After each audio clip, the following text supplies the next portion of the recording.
The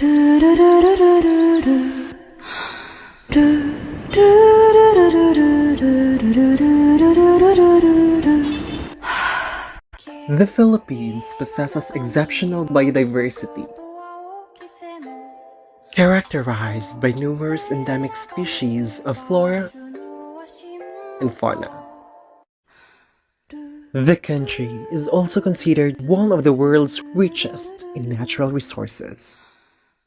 Hence, the constitutional right to a balanced and healthful ecology is the fundamental principle that underpins environmental protection and sustainable development.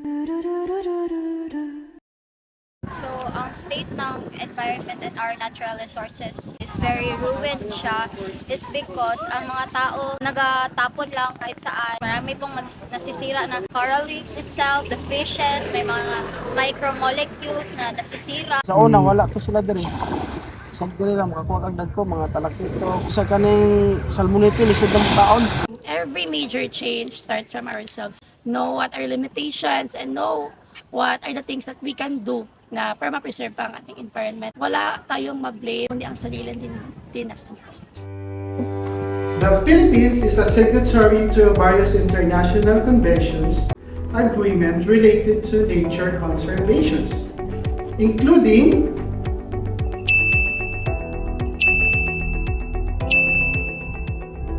Furthermore, the Philippine government has localized these aspirations and made several efforts to promote a balanced and healthful ecology. These efforts are reflected by the following legal framework. As mandated in Section 16, Article 2 of the 1987 Philippine Constitution. This provides that the state shall protect and advance the right of the people to a balanced and healthful ecology in accord with the rhythm and harmony of nature. Section 16, Article 2 of 1987 Constitution supports the cognizance that our healthful environment is a right that shall be granted to the Philippine citizenry. The state possesses the obligation to protect an individual's inalienable right to liberty, equality, and sufficient standards of living in a quality environment that allows for a life of dignity and wellness. This also entails that the state has the duty to preserve and develop the environment for both the benefit of the current generation and that of the unborn generations. The Department of Environment and Natural Resources is the executive department and the primary agency of the Philippine government responsible for the conservation, management, development, and proper use of the country's environment and natural resources. Some of the bureaucratic agencies under the DENR include the Environmental Management Bureau, the Mines and Geosciences Bureau, and the Ecosystems Research and Development Bureau. However, private entities and sometimes even government agencies themselves violate its own laws and mandates in protecting and advancing the right of the people to a balanced and healthful ecology. To emphasize this gap, the writ of kalikasan is a legal remedy under Philippine law that provides protection of Filipinos' constitutional right to a healthy environment, as accorded in Section 16, Article 2 of the Philippine Constitution. Kalikasan is a Filipino word for nature. The judicial pronouncement in the case of minors Oposa versus Foctoraj stands as seminal ruling within the annals of the Supreme Court of the Philippines. The case is distinguished for its pivotal recognition and enunciation of the doctrine of intergenerational responsibility pertaining to environmental matters within the legal framework of the Philippines. Furthermore, it constitutes a noteworthy contribution to the international environmental jurisprudence. Responsible environmental stewardship is not just about sustaining the breathtaking beauty of our country, but also about preserving the delicate balance of nature for Filipino generations to come. Achieving sustainable economic growth and genuine human development should never come at the expense of our environment. This means that in planning for the development of the state, we must coexist in harmony with nature. recognizing its rhythms and respecting its delicate equilibrium. Section 16, Article 2 of the 1987 Philippine Constitution underscores the importance of preserving our environment. It's a reminder that ecological balance is not just a national aspiration, but a fundamental right of every Filipino citizen. As stewards of this beautiful land, it is our duty to protect and nurture it, and live in harmony with the rhythms of nature, leaving a legacy of grace and elegance for the future.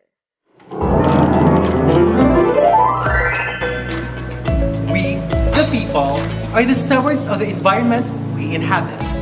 Thus, we are entrusted with the delicate task of ensuring that the Pearl of the Orient Seas remains a treasure trove of life's wonders for generations yet to come.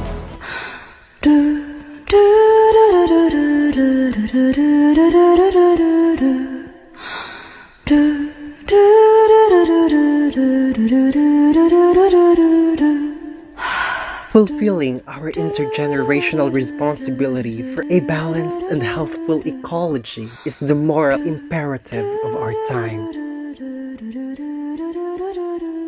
It is a pledge of both the state and the citizens to preserve the breathtaking beauty of our nature, to nurture the roots of our heritage, and to let the beauty of our motherland shine for eternity.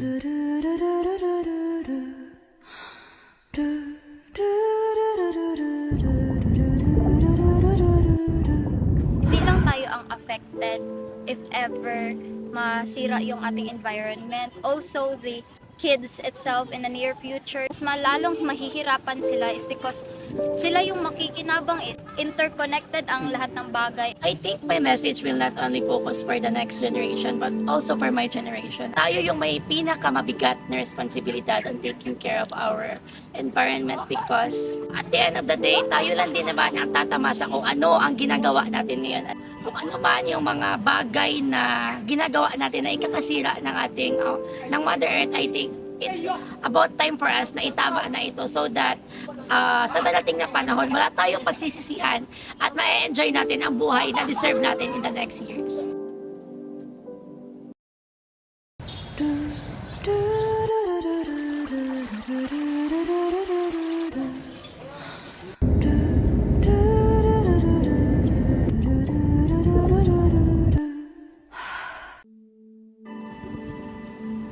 In our hands lie the power to create a legacy of timeless grace and everlasting splendor. This is our enduring legacy of wisdom that transcends generations. Intergenerational responsibility in preserving a balanced and healthful ecology is not just a constitutional right or duty. It is a written promise to our future. I am Murielle. I am Gilbert Aniversario. And I am Arthlie as Laog Laog, and we are your guardians of harmony.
Seasons to